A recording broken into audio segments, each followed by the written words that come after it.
وعن أنس رضي الله عنه قال قال رسول الله صلى الله عليه وسلم Anas radıyallahu anh Allah Teala'ndan razı olsun aytkan Peygamber sallallahu aleyhi ve sellem mine aytdı di li degan mana li harfi tura mine aytdı Allah Teala'ndan ilse degan ya bunayya ey ulam İza dakhalta ala ahlika fasallim İza agar da hin kirhan ala ahlika gaylanga fasallim ulara selam bir يكن بركة عليك وعلى أهل بيتك.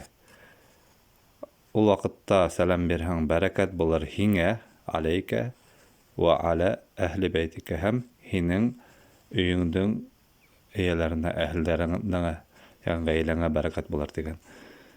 Бу хадисте Термизи риваятта хадис яхшы инде, сахих, дөрес хадис. Шуңа өйдәребезгә ингән вакытта һүзләребезне сәлам менән башларга кирәк. Сәламды онытырга ярамай, таратайык.